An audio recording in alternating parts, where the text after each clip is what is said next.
ಆ ಮೇಕೆದಾಟು ಪಾದಯಾತ್ರೆ ಮಾಡಿದಾಗ ಎಲ್ಲ ವೇದಿಕೆಯಲ್ಲಿರುವಂತ ಎಲ್ಲ ನಮ್ಮ ನಾಯಕರ ಮೇಲೆಲ್ಲ ಕೇಸ್ ಹಾಕ್ಸಿದ್ರಿ, ಎಲ್ಲರೂ ಕೂಡ ಕೇಸ್ ಹಾಕ್ಸಿದ್ರಿ. ಕೋವಿಡ್ ನಪ ಹೇಳಿ ನಮ್ಮ ಇದನ್ನ ತಡೆ ಒಟ್ಟಿದ್ರಿ. ಆದ್ರೆ ನಿಮ್ಮ ಕೇಸಿಗೆ ಎದುರುಕೊಳ್ಳಿಲ್ಲ, ಈ ಪ್ರಾಣಕ್ಕೆ ಎದುರುಕೊಳ್ಳಿಲ್ಲ. ಹೋರಾಟವನ್ನು ಮಾಡಿ ಹೆಜ್ಜೆ ಹಾಕುತ್ತೇವೆ, ನೀರಿಗೂ ಹೆಜ್ಜೆ ಹಾಕುತ್ತೇವೆ, ನಮ್ಮ ಹಕ್ಕು ನಮ್ಮ ನೀರು ಅಂತೇಳಿ ಹೋರಾಟ ಮಾಡಿ ಪಾದಯಾತ್ರೆಯನ್ನು ನಾವು ಮಾಡ್ದೋ. ಈ ನಾಡಿನ ರೈತರಿಗೋಸ್ಕರ, ಈ ನಾಡಿನ ನೀರಿನ ರಕ್ಷಣೆಗೋಸ್ಕರ, ಈ ನಾಡಿನ ಜಲದಗೋಸ್ಕರ ನಾವು ಹೋರಾಟವನ್ನು ಮಾಡ್ದೋ. ನಿಮ್ಮ ಯಾತ್ರೆ ಎಂತಕ್ಕೆ?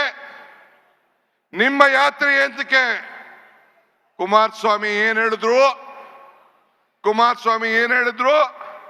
GT ದೇವೇಗೌಡರು ಏನ್ ಹೇಳಿದ್ರು, ಅದನ್ನ ಮುಂದಕ್ಕೆ ನಾನು ನಿಮ್ಗೆಲ್ಲ ತೋರ್ಸೋನಿದ್ದೇನೆ. ಬಂಧುಗಳೇ, ಈಗಾಗಲೇ ನಾನು ಹೇಳ್ದಂಗೆ ನಮ್ಗೆ ಒಂದು ದೊಡ್ಡ ಅವಕಾಶವನ್ನ ತಾವೆಲ್ಲ ಸೇರಿ ಮಾಡಿಕೊಟ್ಟಿದ್ದೀರಿ. 2023ರಲ್ಲಿ ನಮ್ಗೆ ಕಾಂಗ್ರೆಸ್ ಪಕ್ಷಕ್ಕೆ 43% ಮತವನ್ನ ಕೊಟ್ಟಿದ್ದೀರಿ, ಜನತಾದಳಕ್ಕೆ 9% ಮತವನ್ನ ಕೊಟ್ಟಿದ್ದೀರಿ, ಲೋಕಸಭೆಯಲ್ಲಿ 45% ಕೊಟ್ಟಿದ್ದೀರಿ, ಜನತಾದಳಕ್ಕೆ 5%, ಬಿಜೆಪಿ 1 ಸೀಟ್ ಇದ್ದೋ ನಾವು, ಈಗ ಬಿಜೆಪಿ 17 ಸೀಟ್ ಆಗಿದೆ. ಅವ್ರು 2 ಸೀಟ್ ಗೆದ್ದಿದ್ದಾರೆ. ನಾವು ಒಪ್ತೇವೆ, ಜನಪ್ರತಿನಿಧಿಗಳು ಪ್ರಜಾಪ್ರಭುತ್ವದ ವ್ಯವಸ್ಥೆಯಲ್ಲಿ ಏನು ತೀರ್ಪನ್ನು ಕೊಟ್ಟಿದ್ದಾರೆ ಅದನ್ನು ಒಪ್ತೇವೆ. ಆದರೆ ನಾವು ಏನಾರು ನೀವು 10 ತಿಂಗಳಲ್ಲಿ ಈ ಸರ್ಕಾರ ಹಳ್ಳಾಡ್ತೀನಿ ಅಂತ ಏನು ಭ್ರಮೆಯಲ್ಲಿದ್ದೀರಲ್ಲ, ಇದು ಸಾಧ್ಯ ಇಲ್ಲ ಅನ್ನೋದು ಕೂಡ ತಾವೆಲ್ಲ ಗಮನದಲ್ಲಿಟ್ಕೊಳ್ಬೇಕು. 10 ವರ್ಷ ಅಲ್ಲ, 10 ತಿಂಗಳಲ್ಲ, ಇನ್ನು 10 ವರ್ಷ ಆದ್ರೂ ಕೂಡ ಈ ಸರ್ಕಾರನ ಮುಟ್ಲಿಕ್ಕೆ ಸಾಧ್ಯ ಇಲ್ಲ. 10 ವರ್ಷ ಆದ್ರೂ ಸಾಧ್ಯ ಇಲ್ಲ, ಇದು ಗಮನದಲ್ಲಿಟ್ಕೊಳ್ಬೇಕು. ಇವತ್ತು ಬಂಧುಗಳೇ, ನಾನು ಹೇಳೋದಿಷ್ಟೇ, ಇವತ್ತು ಒಂದು ಮೂಢ ಹಗರಣದ ಗಮನದಲ್ಲಿಟ್ಕೊಂಡು ಮುಖ್ಯಮಂತ್ರಿ ರಾಜೀನಾಮೆ ಕೊಡಬೇಕು ಅಂತ ಹೇಳಿ ಬಂದಿದ್ದೀರಿ. ಏನ್ ಮೂಢ ಹಗರಣ, ಏನ್ ನಡೆದಿದೆ? ನಾವೆಲ್ಲ ಮಾನವೀಯರು. ಇವತ್ತು ಪಾರ್ವತಿ ಸಿದ್ದರಾಮಯ್ಯನವರ ಧರ್ಮಪತ್ನಿ, ಆ ಹೆಣ್ಣು ಮಗಳಿಗೆ ಅವ್ರ ಅಣ್ಣ ಒಂದು ಜಮೀನನ್ನ ಖರೀದಿ ಮಾಡಿಬಿಟ್ಟು ಅರ್ಶನ ಕುಂಕುಮಕ್ಕೋಸ್ಕರ ಹೆಣ್ಮಕ್ಳಿಗೆ ಒಂದು 3 ಎಕರೆ ಜಮೀನನ್ನ ಕೊಡ್ತಾರೆ. ಬರೀ 3 ಎಕರೆ ಜಮೀನನ್ನ ಕೊಡ್ತಾರೆ. ಮೂಡಾರವರು ಅಕ್ರಮವಾಗಿ ಆ ಜಮೀನನ್ನ ಒತ್ತಾಯಿಸ್ಕೊಳ್ತಾರೆ. ನೀವು ನಿಮ್ಮ ಮನೆ ಹೆಣ್ಮಕ್ಳಿಗೆ, ನಿಮ್ಮ ತಂಗಿದಿರ್ಗೆ, ನಿಮ್ಮ ಅಕ್ಕದಿರ್ಗೆ ಏನೋ ದುಡ್ಡು, ಚಿನ್ನನೋ, ಕಾಸೋ, ಜಮೀನೋ ಕೊಡ್ತೀರಿ. ತನ್ನ ಕುಟುಂಬವನ್ನ ರಕ್ಷಣೆ ಮಾಡ್ಕೊಳ್ಳಿಕ್ಕೆ ಆ ತಾಯಿ ಕಾಪಾಡಿಕೊಂಡು ಕುಡ್ಕೆಯಲ್ಲಿ, ಮಡಕೆಯಲ್ಲಿ, ಬ್ಯಾಂಕಲ್ಲಿ ಇಟ್ಕೊಂಡು ಆ ಮಕ್ಕಳನ್ನ ರಕ್ಷಣೆ ಮಾಡ್ಕೊಳ್ಳಿಕ್ಕೆ ಇರೋದು ನಮ್ಮ ಭಾರತೀಯ ಸಂಸ್ಕೃತಿ, ಅದು ನಮ್ಮ ಧರ್ಮ. ಅದಕ್ಕೆ ಹೆಣ್ಣುಮಗಳು ಆ ಜಮೀನನ್ನ ಇಟ್ಕೊಂಡು ಕಾಪಾಡಿಕೊಂಡು ಬಂದಿರ್ತಾಳೆ. ಪಾಪ ಸಿದ್ದರಾಮಯ್ಯನವರು ಬೆಂಗಳೂರಿನಲ್ಲಿ ರಾಜಕಾರಣ ಮಾಡ್ತಾ ಇದ್ದಾರೆ, ರಾಜ್ಯದ ಉದ್ದಗಲೂ ಕೂಡ ಹೋರಾಟ ಮಾಡ್ತಾ ಇದ್ದಾರೆ. ಆಮೇಲೆ ಅವ್ರಿಗೆ ಗೊತ್ತಾಗ್ತದೆ, ನನ್ನ ಧರ್ಮ ಪತ್ನಿಗೆ ಅವ್ರ ಅಣ್ಣ ಒಂದು 3 ಎಕರೆ ಜಮೀನನ್ನು ಕೊಟ್ಟಿದ್ದಾರೆ ಅಂತೇಳಿ. 3 ಎಕರೆ ಜಮೀನನ್ನು ಕೊಟ್ಟಿದ್ದಾರೆ. ಸರ್ಕಾರದವರು ಒತ್ತುವರಿ ಮಾಡ್ಕೊಂಡಿದ್ದಾರೆ. ಅಕ್ವಿಷನ್ ಮಾಡ್ಕೊಂಡಿಲ್ಲ. ಸರ್ಕಾರದವರು ಅಕ್ವಿಷನ್ ಮಾಡ್ಕೊಂಡಿಲ್ಲ. ಡಿನೋಟಿಫಿಕೇಶನ್ ಆಗಿದ್ದಂತ ಜಮೀನನ್ನ ಸರ್ಕಾರದವರು ಈತ ಖರೀದಿ ಮಾಡಿಕೊಂಡು ಆ ಅಕ್ಕಂಗೋ ತಂಗಿಗೋ ಜಮೀನನ್ನ ಕೊಟ್ಟಿದ್ದಾರೆ. ಆ ಜಮೀನನ್ನ ಕೊಟ್ಟದ್ದನ್ನ ಸರ್ಕಾರಕ್ಕೆ ಹೋಗಿ ನನ್ನ ಜಮೀನನ್ನ ನನಗೆ ಕೊಡಿ ವಾಪಸ್ಸು ಅಂತ ಕೇಳ್ಕೊಳ್ತಾ ಇದ್ದಾರೆ. ಪಾರ್ವತಿಯವರು ಕೇಳ್ಕೊಂಡದನ್ನ ಸರ್ಕಾರ ತೀರ್ಮಾನ ಮಾಡಿ, ಇಲ್ಲಮ್ಮ 100ಕ್ಕೆ 100 3 ಎಕರೆ ಕೊಡಿ, 3 ಎಕರೆ ತಗೊಂಡಿದ್ದೀರಿ, 3 ಎಕರೆ 19 ಕುಂಟೆ ಕೊಡಿ ಅಂತ ಕೇಳ್ತಾರೆ. ಆಗುದಿಲ್ಲ ಅಮ್ಮ, ಕಾನೂನು ಈ ರೀತಿ ಇದೆ, ದಯವಿಟ್ಟು 3 ಎಕರೆ ಸರಿಯಾಗಿ ನನ್ನಂತವನಾಗಿದ್ರೆ ನಂದು ಹೋರಾಟ ಬೇರೆ ಇರೋದು. ಆರೆ ಪಾಪ ಹೆಣ್ಮಗಳು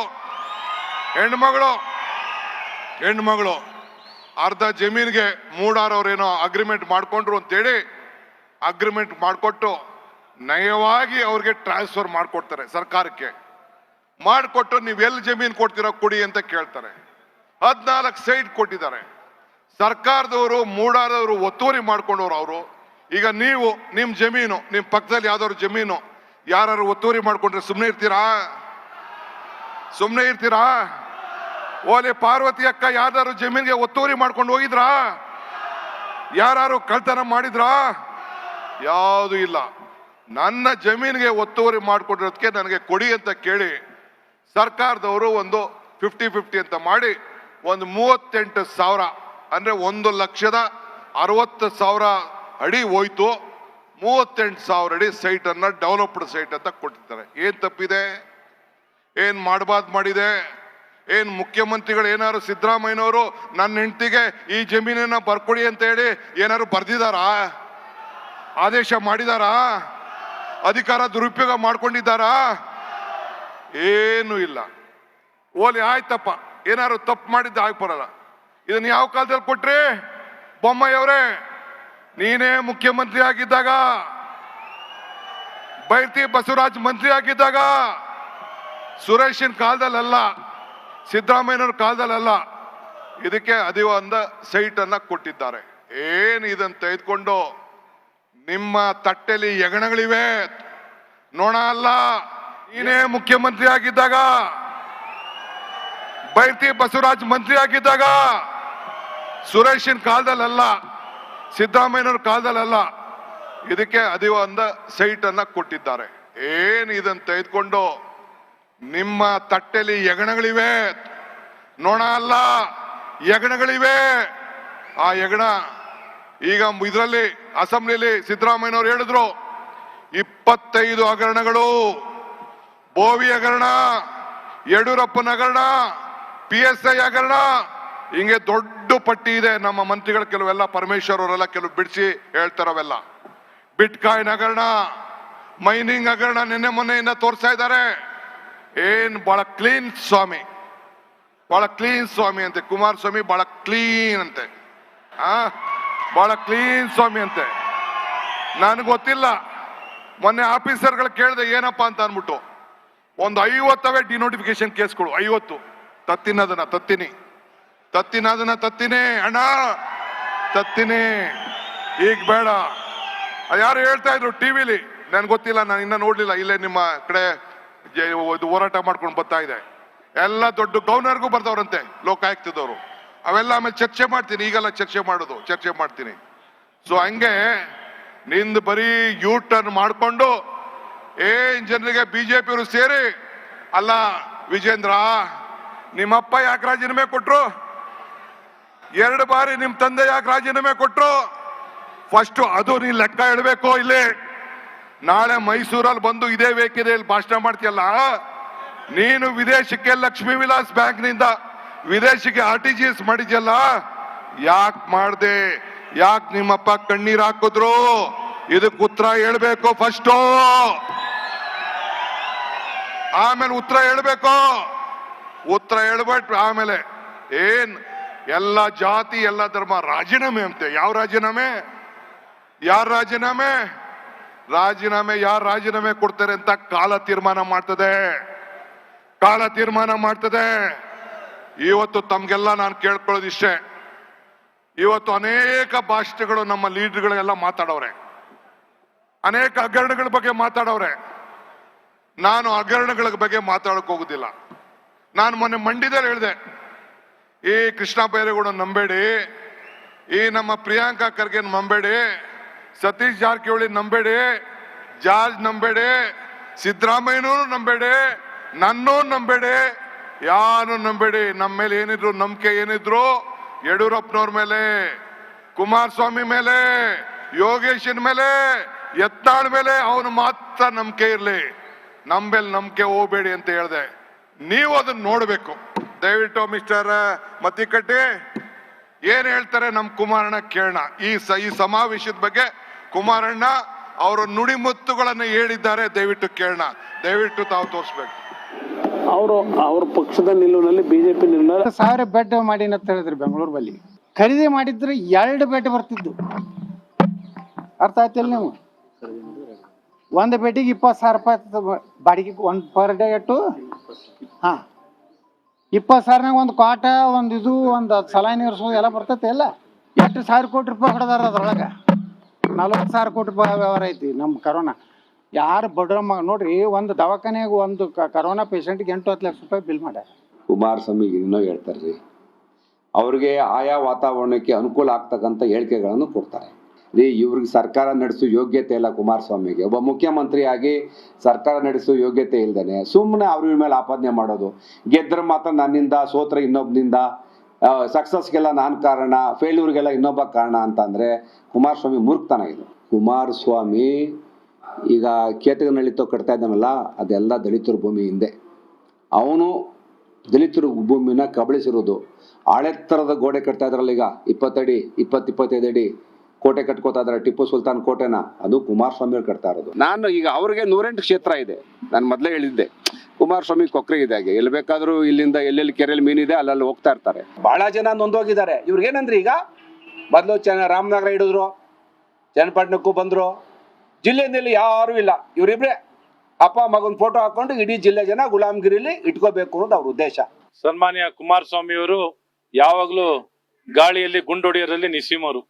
ಎಲ್ಲರ ಹತ್ರ ಆಟ ಆಡ್ದಂಗಿಲ್ಲ, ಆಟ ಆಡಕ್ಕೆ ಪ್ರಯತ್ನ ಮಾಡಿದ್ರೆ ಅವೆಲ್ಲ ಫೇಲ್ಯೂರ್. ಚನ್ನಪಟ್ಟಣಕ್ಕೂ ಬಂದ್ರು, ಜಿಲ್ಲೆಯಲ್ಲಿ ಯಾರೂ ಇಲ್ಲ. ಇವರಿಬ್ರೆ ಅಪ್ಪ ಮಗನ ಫೋಟೋ ಹಾಕೊಂಡು ಇಡೀ ಜಿಲ್ಲೆ ಜನ ಗುಲಾಮಗಿರಿಲಿ ಇಟ್ಕೋಬೇಕು ಅನ್ನೋದು ಅವ್ರ ಉದ್ದೇಶ. ಸನ್ಮಾನ್ಯ ಕುಮಾರಸ್ವಾಮಿ ಅವರು ಯಾವಾಗ್ಲೂ ಗಾಳಿಯಲ್ಲಿ ಗುಂಡೊಡೆಯರಲ್ಲಿ ನಿಸ್ಸೀಮರು. ಎಲ್ಲರ ಹತ್ರ ಆಟ ಆಡ್ದಂಗಿಲ್ಲ, ಆಟ ಆಡಕ್ಕೆ ಪ್ರಯತ್ನ ಮಾಡಿದ್ರೆ ಅವೆಲ್ಲ ಫೇಲ್ಯೂರ್. ಇದುವರೆಗೂ ಬೇರೆ ಬೇರೆಯವ್ರಿಗೆ ತೋರಿಸ್ತೀನಿ, ಬಿಚ್ಚಿಡ್ತೀನಿ. ಅದೇನ್ ಬಿಚ್ಚಿಡ್ತೀಯಪ್ಪ, ಬಿಚ್ಚಿಡು. ಅದ್ಯಾವ್ದ 5 ಸ್ಟಾರ್ ಹೋಟ್ಲಲ್ಲಿ ಬಿಚ್ಚಿಡ್ತಿದ್ದಲ್ಲಪ್ಪ, ಹಂಗಲ್ಲ. ಬಿಚ್ಚಿಡ್ತೀನಿ ಅಂದಲ್ಲ, ಅಲ್ಲೆಲ್ಲ ಬಿಚ್ಚಿಡ್ತಿದ್ರಲ್ಲ, ಅಲ್ಲಿ ಬಿಚ್ಚಿಟ್ಟಂಗಲ್ಲ. ಅದೇನ್ ಬಿಚ್ಚಿಡ್ತೀನಿ ಅಂತಿದ್ದೀರಪ್ಪ, ಬಿಚ್ಚಪ್ಪ. ಪಾಪ ನಿಮ್ಮ ಅಶ್ವಥ್ ನಾರಾಯಣದು ಇವತ್ತು ಎಂತೂ ತಿಂದಿದೀವಿ ಅಂತ ಏನು ಹೇಳಿದ್ರಲ್ಲ, ಮಾಡಿರೋದು ನೋಡಿದೀವಿ ಅಂತ. ಇಲ್ಲಿ ನೋಡಿ ಮಾಡಿರೋದು, ತಿಂತಾ ಇರೋದು ನಾನಲ್ಲ, BMS ಇಂಜಿನಿಯರಿಂಗ್ ಟ್ರಸ್ಟ್ ಏನೊಂದು ಟ್ರಸ್ಟ್ ಇತ್ತು 1954ನೇ ಇಸ್ವಿ. ಟ್ರಸ್ಟ್ ಬಡ ಮಕ್ಕಳಿಗೆ ವಿದ್ಯೆ ಕೊಡ್ಲಿಕ್ಕೆ ಇಟ್ಟು ಬಂದಂತ ಟ್ರಸ್ಟ್ ಇವತ್ತು ಯಾರು ತಿಂತಾ ಇದ್ದಾರೆ ನೋಡಿ. ಅಶ್ವಥ್ ನಾರಾಯಣಿಗೆ ಕೇಳಿ ಬಳಸಿದಂತ ಪದ. ನಾನಿದನ್ನೆಲ್ಲ ಸುಲಭವಾಗಿ ಬಿಡೋನಲ್ಲ. ಪರ್ಸೆಂಟೇಜ್ ಸಿಸ್ಟಮ್ ತಂದವ್ರು ಯಾರು ಈ ರಾಜ್ಯದಲ್ಲಿ? ಅದೆಂತದೋ ಹೇಳ್ಕೊಂಡವ್ರಲ್ಲ, 8% 10%. ಆ ಸಿಸ್ಟಮ್ ತಂದ ಪುಣ್ಯಾತ್ಮ ಪಿತೃ ಇದೇ ಯಡಿಯೂರಪ್ಪನವರಲ್ವೇ? ಈ 10% ಪಾಪ ಹಿಂದೆ ಕಾಂಗ್ರೆಸ್ ಸರ್ಕಾರ ಸುದೀರ್ಘವಾಗಿ ಆಡಳಿತ ನಡೆಸಿದಾಗಲೂ ಅವ್ರಿಗೆ ಆ ಯೋಚನೆ ಬಂದಿರಲಿಲ್ಲ. ಇವ್ರ ಅಧಿಕಾರಕ್ಕೆ ಬಂದ ತಕ್ಷಣವೇ ಈ ಪರ್ಸೆಂಟೇಜ್ ಸಿಸ್ಟಮ್ ತಂದವರೇ ಇವರು ಮಾನಭಾವ, ಅದರ ಜನಕ ಇವರು. ಹಲೋ, ಯಾವ ರೀತಿ ನಡೆಸಿದ್ದಾರೆ ತೋರ್ಸಿದ್ರೆ 1 ಗಂಟೆ ಆಯ್ತದೆ. ಇವ್ರದೆಲ್ಲ ಅರ್ಥ ಆಯ್ತಲ್ಲ, ಯೂಟರ್ನು ಇಂಥದೆಲ್ಲ ಇದೆ. ಸಭೆ ಆದ್ಮೇಲೆ ನಿಮ್ಗೆಲ್ಲ ತೋರಿಸ್ತೀವಿ, ಎಲ್ಲ ಯೂಟ್ಯೂಬ್ ಅಲ್ಲಿ ಹಾಕ್ತಿವಿ ಯಾವ ರೀತಿ ಮಾಡಿದ್ದಾರೆ. ಪ್ರಜ್ವಲ್ ರೇವಣ್ಣಂದ CD ವಿಚಾರ ಏನ್ ಮಾಡಿದ್ರು, ಪೆಂಡ್ರೈವ್ ವಿಚಾರ ಏನ್ ಮಾತಾಡಿದ್ರು, ಏನೇನಾಯ್ತು ಅಂತೇಳಿ ಅವೆಲ್ಲ ಬಿಡಿಸಿ ಎಲ್ಲ ಅವರೇ ಮಾತಾಡಿದ್ದಾರೆ. ನಾನೇನ್ ಮಾತಾಡ್ಬೇಕಾದ ಅವಶ್ಯಕತೆ ಇಲ್ಲ. ಎಲ್ಲ ಯೂಟರ್ನ್. ಫಸ್ಟ್ ನನ್ನ ಮೇಲೆ ಹೇಳಿದ್ರು, ತಿರ್ಗಾ ಅದಾರ ಪ್ರೀತಮ್ ಗೌಡ ಅಂತೆ, ತಿರ್ಗಾ ಒಂದು ಹೇಳಿದ್ರು, ತಿರ್ಗಾ ಅದಂತೆ. ನಾನು ಒಂದು ಈ ಸಂದರ್ಭದಲ್ಲಿ ಹೇಳಲಿಕ್ಕೆ ನಾನು ಬಯಸ್ತಾ ಇದ್ದೀನಿ, ನೀವು ಗಮನ ಇಟ್ಕೊಂಡಿರ್ಬೇಕು. ಇವತ್ತು ಏನೋ BJP ಅವರಿಬ್ರು BJPಗೆ ಬ್ಯಾಕ್ ಸ್ಟಾಪ್ ಮಾಡಿದ್ ನಾವು ಮಾಡಿದ್ವಾ? ಯಡಿಯೂರಪ್ಪಂಗೆ ಯಾರು ಬ್ಯಾಕ್ ಸ್ಟಾಪ್ ಮಾಡಿದ್ರು? ಇದೇ ಕುಮಾರಸ್ವಾಮಿ ಬ್ಯಾಕ್ ಸ್ಟಾಪ್ ಮಾಡಿದ್ರು. ಇವತ್ತು ನಮ್ಗಳ ಮೇಲೆ ಮಾತಾಡ್ಕೊಂಡು ಬರ್ತಾ ಇದ್ದಾರೆ. ನಾನು ಒಂದು ಹೇಳ್ತೀನಿ, 17 ಜನ ಇದ್ರು MP ಗಳು. ಸಿದ್ದರಾಮಯ್ಯನವರು ಡೆಪ್ಟಿ CM ಇದ್ರು, ಅವ್ರನ್ನೂ ಸಹಿಸ್ಲಿಲ್ಲ. ಅವ್ರ MP ಗಳು ಒಬ್ಬರು ಅವ್ರ ಜೊತೆ ಯಾರು MP ಆಗಿದ್ರು ಅವರು ಇಲ್ಲ, ಯಾರನ್ನು ಬಿಡ್ಲಿಲ್ಲ. ಅವ್ರ ಮಕ್ಕಳುಗಳಿಗೆ ದಾರಿ ಮಾಡ್ಕೊಳ್ಳೋಕ್ಕೋಸ್ಕರ ಎಲ್ಲ ಜನತಾದಳದ ಎಲ್ಲ ನಾಯಕರುಗಳನ್ನ ಪಾರ್ಟಿ ಬಿಟ್ಟು ಓಡಿಸಿ ಕುಟುಂಬಕ್ಕೆ ಅನುಕೂಲ ಏನ್ ಮಾಡಬೇಕೋ ಮಾಡ್ಕೊಂಡು ಬಂದ್ರು. ಇದು ಜನತಾದಳದ ಇತಿಹಾಸ. ನಾನು ಒಂದ್ ಹೇಳ್ತೀನಿ, ಈಗ ನೋಡಿ ಮಗಂಗ್ ತೊಂದರೆ ಆಯ್ತದೆ ಅಂತೇಳಿ ಇನ್ನೊಬ್ಬನ ಮಗನ ಮೇಲೆ ಕೇಸ್ ಹಾಕ್ಸಿಸಿ ಅವ್ರನ್ನೂ ಬಿಡ್ಲಿಲ್ಲ, ಆ MP ಅವ್ರನ್ನೂ ಬಿಡ್ಲಿಲ್ಲ, ಯಾರನ್ನೂ ಬಿಡ್ಲಿಲ್ಲ. ಹಂಗೆ ಸಿದ್ದರಾಮಯ್ಯನ್ ಬಿಡ್ತಾರೇನ್ರಿ, ನಮ್ಮನ್ನು ಬಿಡ್ತಾರೇನ್ರಿ? ಸೊ ಯಾರನ್ನೂ ಸಹಿಸೋದಿಲ್ಲ. ಚಲರಾಯ ಸ್ವಾಮಿ ಇರ್ಬೋದು, ಬೇರೆ ನಾಯಕರು BL ಶಂಕರ್ ಇಲ್ಲೇ ಇದ್ದಾರೆ, ಜಾಲಪ್ಪ ಇದ್ದಾರೆ, ನಮ್ಮ ಇವರು ರಾಯರೆಡ್ಡಿ ಇದ್ದಾರೆ. 17 ಜನ ಗೆದ್ದಿದ್ರು, ಒಬ್ರು ಕೂಡ ಅವ್ರ ಜೊತೆಲಿಲ್ಲ. ಯಾಕಿಲ್ಲ? ಯಾರು ರಾಜಕಾರಣ ಮಾಡ್ತಾರೆ, ಯಾರು ಬೆಳಿತಾರೆ, ಮುಂದಕ್ಕೆ ನನ್ನ ಕುಟುಂಬಕ್ಕೆ ತೊಂದರೆ ಆಗ್ತದೆ ಅಂತೇಳಿ ಅವ್ರನ್ನ ತೆಗೆದಾಕುವಂತ ಕೆಲಸವನ್ನ ಇವತ್ತು ಮಾಡ್ಕೊಂಡು ಬಂದಿದ್ದಾರೆ. ಆದ್ರೆ ಕೊನೆ ಕಾಲ ಬಂದಿದೆ. ನಾನು ಹೆಚ್ಚಿಗೆ ಏನು ಹೇಳ್ಬೇಕಾದಿಲ್ಲ. ಇನ್ನ ರಾಜ್ಯದ ಮುಖ್ಯಮಂತ್ರಿಗಳು ಮಾತಾಡಬೇಕು. ಒಂದು ತಿಳ್ಕೊಳ್ಳಿ, 2ನೇ ಬಾರಿಗೆ ಕಾಂಗ್ರೆಸ್ ಪಕ್ಷದಿಂದ ಒಬ್ಬ ಹಿಂದುಳಿದ ವರ್ಗದ ನಾಯಕ ಈ ರಾಜ್ಯದ ಮುಖ್ಯಮಂತ್ರಿ ಆಗಿದ್ದಾನೆ. ಇಡೀ